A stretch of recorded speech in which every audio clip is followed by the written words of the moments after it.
अस्सलाम वालेकुम। आज हम टीईटी एग्ज़ाम के तहत तारीख़ इस मज़मून में तारीख़ के सवालात और उसके जवाब देखेंगे जो आपको टीईटी एग्ज़ाम में बहुत ज़्यादा कारआमद साबित हो सकते हैं। इससे पहले के वीडियो में भी हमने बहुत से सवालात और उसके जवाब देखे हैं जो आपको बहुत ज़्यादा कारआमद साबित हुए होंगे। ये वीडियो पेपर फर्स्ट और पेपर सेकंड को मद्देनज़र रख कर बनाया जा रहा है।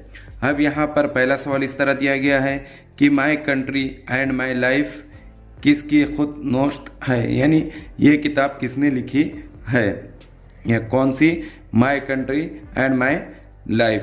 तो यहाँ पर सही जवाब इस तरह दिया गया है कि एल के अडवाणी। किसने लिखी है? ये एल के अडवाणी ने इस किताब को लिखा है। अब यहाँ पर दूसरा सवाल दिया गया है, भांगड़ा नाच कौन सी रियासत का है, यानी जो भांगड़ा नाच है, जो भांगड़ा डांस जिसे कहते हैं, वो कौन सी रियासत का है, यानी सबसे ज़्यादा कौन सी रियासत में वो नाच नाचा जाता है। तो यहाँ पर सही जवाब है पंजाब, यानी वो पंजाब में नाचा जाता है। अब यहाँ पर दूसरा सवाल इस तरह दिया गया है कि गरबा नाच कौन सी रियासत का है, यानी जो गरबा जो नाच है वो कौन सी रियासत से ताल्लुक़ रखता है, और गरबा जो नाच है वो सबसे ज़्यादा कौन सी रियासत में किया जाता है। तो यहाँ पर सही जवाब दिया गया है गुजरात, यानी गरबा नाच जो है वो गुजरात का सबसे मशहूर नाचों में से एक नाच है। अब यहाँ पर अगला सवाल इस तरह दिया गया है कि महाराष्ट्र का कौन सा नाच मशहूर है, यानी महाराष्ट्र का कौन सा नाच मशहूर है। तो यहाँ पर सही जवाब दिया गया है कोली नाच, यानी महाराष्ट्र का कोली नाच सबसे ज़्यादा मशहूर नाचों में से एक नाच है। अब यहाँ पर अगला सवाल इस तरह दिया गया है कि सूरज देवता का मंदिर कहाँ है, किसका, सूरज देवता का मंदिर कहाँ है, यानी सूरज देवता का जो मंदिर है वो कहाँ है। तो यहाँ पर सही जवाब दिया गया है कोणार्क में। कहाँ पर है ये? कोणार्क में, यानी जो सूरज का जो देवता का जो मंदिर बना हुआ है वो कोणार्क में बना हुआ है। अब ये यहाँ पे अगला सवाल इस तरह दिया गया है कि सुनहरा मंदिर कौन सी रियासत में है, कौन सा सुनहरा मंदिर कौन सी रियासत में है। तो यहाँ पर सही जवाब दिया गया है पंजाब, यानी सुनहरा मंदिर कहाँ पर है, पंजाब में है। अब यहाँ पर अगला सवाल इस तरह दिया गया है कि हवाई जहाज़ किसने ईजाद किया, यानी हवाई जहाज़ जो बनाया है वो किसने बनाया है, किसने ईजाद किया है। तो यहाँ पर सही जवाब दिया गया है राइट ब्रदरान ने की, यानी हवाई जहाज़ किसकी ईजाद है, राइट ब्रदरान की ईजाद है। अब यहाँ पर अगला सवाल इस तरह दिया गया है 20वीं सदी की अजीम ईजाद कौन सी है, यानी कौन सी सदी की, 20वीं सदी की अजीम ईजाद कौन सी है। तो यहाँ पर सही जवाब दिया गया है कंप्यूटर, यानी 20वीं सदी की सबसे अजीम ईजाद कंप्यूटर है। यहाँ पर अगला सवाल इस तरह दिया गया है कि दांतने ने लातिनी ज़बान में कौन सी किताब लिखी जिसमें इंसानी जज्बात की अक्कासी की गई है। किसने? दांतने ने लातिनी ज़बान में कौन सी किताब लिखी, कौन सी ज़बान में, लातिनी ज़बान में कौन सी किताब लिखी जिसमें इंसानी जज्बात की अक्कासी की गई है। तो यहाँ पर सही जवाब है डाइन कॉमेडी, यानी डाइन कॉमेडी किताब लिखी है जिसमें इंसानी जज्बात की अक्कासी की गई है। अब यहाँ पर अगला सवाल इस तरह दिया गया है फ्रांस में किन मुफक्किरीन ने नाइंसाफ़ी के खिलाफ आवाज़ उठाई, यानी फ्रांस में किन मुफक्किरीन ने नाइंसाफ़ी के खिलाफ आवाज़ उठाई। तो यहाँ पर सही जवाब दिया गया है मॉन्क्यो, वॉल्टेयर और रूसो। ये इन्होंने फ्रांस में जो नाइंसाफ़ी हो रही थी उनके खिलाफ आवाज़ उठाई। अब यहाँ पर अगला सवाल इस तरह दिया गया है कि अमेरिका की आज़ादी का मंशूर किस लिए तैयार किया और कब जारी किया गया, यानी जो अमेरिका की जो आज़ादी का जो मंशूर तैयार किया गया था वो कब जारी किया गया और किसने जारी किया था। थॉमस जेफरसन ने इसे तैयार किया था और 4 जुलाई 1776 में इसको जारी किया था। कब जारी किया था? 4 जुलाई 1776 में इसको जारी किया था। अब यहाँ पर अगला सवाल इस तरह दिया गया है कि अमेरिका का पहला सदर कौन था, यानी जो अमेरिका का जो पहला सदर था वो कौन था? तो यहाँ पर सही जवाब दिया गया है जॉर्ज वॉशिंगटन। कौन था? जॉर्ज वॉशिंगटन अमेरिका का पहला सदर था। अब यहाँ पर सवाल इस तरह है, लुई 16वां फ्रांस का बादशाह कब बना?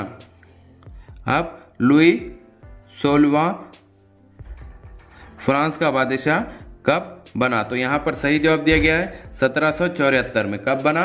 1774 में बना। अब यहाँ पर अगला सवाल है, रूसो कौन से मुल्क का रहने वाला था? अब जो रूसो जो है वो कौन से मुल्क का रहने वाला था? तो रूसो फ्रांस का रहने वाला था, और रूसो एक बहुत बड़ा फ्रांस का मुफक्किरीन भी गुजरा है। रूसो फ्रांस मुल्क का रहने वाला था। यहाँ पर अगला सवाल दिया गया है, मुतहरिक शटल किसने ईजाद किया? यानी मुतहरिक शटल किसने ईजाद किया? तो यहाँ पर सही जवाब दिया गया है जॉन के। किसने ईजाद किया? जॉन के ने ईजाद किया। अब यहाँ पर अगला सवाल है, आर्ट राइट ने कौन सी चीज़ ईजाद की? अब किसने? आर्ट राइट ने कौन सी चीज़ ईजाद की? यहाँ पर सही जवाब है पंचक्की से चलने वाली सूत कताई की मशीन। किससे चलने वाली? पंचक्की से चलने वाली सूत कताई मशीन ईजाद की। अब यहाँ पर अगला सवाल है, भाप से चलने वाला इंजन किसने दरियाफ्त किया? कौन सा? भाप से चलने वाला इंजन किसने दरियाफ्त किया? तो यहाँ पर सही जवाब दिया गया है जेम्स वॉट ने। किसने? जेम्स वॉट ने ईजाद किया। अब यहाँ पर अगला सवाल इस तरह दिया गया है कि पुर्तगालियों ने भारत के किस इलाके पर कब्जा किया? किसने? पुर्तगालियों ने भारत के किस इलाके पर कब्जा किया? तो यहाँ पर जवाब दिया गया है गोवा, देव, दामन। कहाँ पर? गोवा पर, देव पर, दामन पर। इन इलाकों में किसने कब्जा किया था? पुर्तगालियों ने कब्जा किया था, जो भारत के ज़ेर निगरानी इलाके आते थे। अब यहाँ पर अगला सवाल इस तरह दिया गया है कि ईस्ट इंडिया कंपनी का क़याम कौन से शहर में हुआ? यानी ईस्ट इंडिया कंपनी का क़याम कौन से शहर में हुआ? यानी जो ईस्ट इंडिया कंपनी जो बनी थी वो कहाँ पर बनी थी? तो वो लंदन में। कहाँ पर हुआ था उसका क़याम? लंदन में हुआ था। अब यहाँ पर अगला सवाल इस तरह दिया गया है कि ईस्ट इंडिया कंपनी ने भारत में तिजारत करने का परवाना किससे और कब मिला? यानी किसने दिया और कब मिला? तो यहाँ पर सही जवाब दिया गया है मुगल शहंशाह जहांगीर से। किससे मिला? मुगल शहंशाह जहांगीर से मिला। और कब मिला? 1608 ईस्वी में मिला। कब मिला? 1608 ईस्वी में मिला। अब यहाँ पर अगला सवाल दिया गया है कि प्लासी की जंग कब हुई? यानी जो प्लासी की जो जंग लड़ी गई थी वो कब लड़ी गई थी? तो यहाँ पर सही जवाब दिया गया है 1757 ईस्वी में। कब लड़ी गई थी? 1757 ईस्वी में लड़ी गई थी। अब यहाँ पर अगला सवाल इस तरह दिया गया है कि बक्सर की लड़ाई कब हुई? यानी बक्सर की जो लड़ाई है वो कब हुई थी? तो यहाँ पर सही जवाब दिया गया है 1764 ईस्वी में। यानी बक्सर की लड़ाई 1764 ईस्वी में लड़ी गई थी। अब यहाँ पर अगला सवाल इस तरह दिया गया है कि पेशवा बाजीराव दुआम को अंग्रेजों ने कब शिकस्त दी? किसने? किसको? पेशवा बाजीराव दुआम को। किसको? पेशवा बाजीराव दुआम को अंग्रेजों ने। किसने? अंग्रेजों ने कब शिकस्त दी? तो यहाँ पर सही जवाब है कि 1818 ईस्वी में। कब दी? 1818 ईस्वी में पेशवा बाजीराव दुआम को अंग्रेजों ने शिकस्त दी। अब यहाँ पर अगला सवाल इस तरह दिया गया है कि हिंदुस्तान के बादशाह की हैसियत से भारतीय फौजों ने किस को तख्त पर बिठाया? अब हिंदुस्तान के बादशाह की हैसियत से, किससे? हिंदुस्तान के बादशाह की हैसियत से भारतीय फौजियों ने किसको तख्त पर बिठाया था? तो यहाँ पर सही जवाब है बहादुर शाह जफर को। यानी हिंदुस्तान के बादशाह की हैसियत से भारतीय फौजियों ने बहादुर शाह जफर को तख्त पर बिठाया था। अब यहाँ पर अगला सवाल इस तरह दिया गया है 1857 की कौमी शोरिश के बाद भारत में किसके इक़्तिदार का खात्मा हुआ? अब किसके बाद? 1857 की जो कौमी शोरिश हुई थी उसके बाद भारत में किसके इक़्तिदार का खात्मा हुआ? तो यहाँ पर सही जवाब दिया गया है ईस्ट इंडिया कंपनी। यानी उसके बाद से ईस्ट इंडिया कंपनी का खात्मा होना चालू हो गया था। अब यहाँ पर अगला सवाल है 1857 की कौमी शोरिश की रहनुमाई करने की वजह से किसे फांसी दी गई? अब जो 1857 की जो कौमी शोरिश थी तो इसकी रहनुमाई करने के लिए, इसकी जो रहनुमाई की गई थी तो इसकी वजह से किसे फांसी पर लटकाया गया, किसे फांसी दी गई। तो यहाँ पर सही जवाब है तात्या टोपे को। किसको? तात्या टोपे को फांसी दी गई, उनको फांसी पर चढ़ाया गया। अब यहाँ पर अगला सवाल दिया गया है 1857 के कौमी शोरिश के बाद पेशवा नाना साहब और बेगम हसरत महल ने कहाँ पनाह ली। यानी 1857 की जो कौमी शोरिश थी उसके बाद पेशवा नाना साहब, कौन? पेशवा नाना साहब और बेगम हसरत महल ने कहाँ पनाह ली। तो यहाँ पर सही जवाब दिया गया है नेपाल में। कहाँ पर पनाह ली थी? नेपाल में पनाह ली थी। अब यहाँ पर अगला सवाल है अंग्रेजों की आमद से पहले भारत किन सनतों में आगे था। यानी जब अंग्रेज आए थे तो भारत ऐसी कौन सी सनतों में आगे था। तो यहाँ पर सही जवाब दिया गया है कि कपड़े की सनत और दस्तकारी वगैरह। कि जब अंग्रेज भारत आए थे, हिंदुस्तान आए थे, तो भारत किन सनतों में आगे था। यानी जो भारत जो था वो किन सनतों में आगे था। तो यहाँ पर सही जवाब है कि कपड़े की सनत। कहाँ पर? कपड़े की सनत और दस्तकारी की सनत में आगे था। अब यहाँ पर अगला सवाल दिया गया है कि महात्मा फुले ने हुकूमत से क्या मुताला किया। यानी महात्मा फुले ने हुकूमत से क्या मुताला किया। यानी जो महात्मा फुले थे उन्होंने हुकूमत से क्या मुताला किया। तो यहाँ पर सही जवाब इस तरह है कि प्राइमरी तालीम मुफ्त लाजमी करे। यानी जो प्राइमरी तालीम है उसको मुफ्त करे और लाजमी करे। यहाँ पर अगला सवाल इस तरह है कि अंग्रेज हुकूमत ने कौन से सन में सती रस्म को कानूनन ममनू करार दिया। यानी अंग्रेज हुकूमत ने कौन से सन में, यानी किस सन में सती की रस्म। सती की रस्म एक ऐसी रस्म थी जिस पर शौहर के इंतकाल के बाद औरत को भी जिंदा जला दिया जाता था। तो उसको कानूनन ममनू करार दिया किसने? अंग्रेजी हुकूमत ने। यानी कौन से साल में? तो यहाँ पर सही जवाब दिया गया है कि 1829 में। कब? 1829 में इसको कानूनन मना करार दिया गया। यहाँ पर अगला सवाल इस तरह है पंडिताइन रमाबाई ने कौन सा इदारा कायम किया। यहाँ पर कौन? रमाबाई ने कौन सा इदारा कायम किया। तो यहाँ पर सही जवाब दिया गया है शारदा सदन। यानी शारदा सदन का इदारा कायम किया। यानी शारदा सदन रमाबाई ने कायम किया। अब यहाँ पर अगला सवाल इस तरह है कि महात्मा फुले ने कौन से इदारा कायम किया।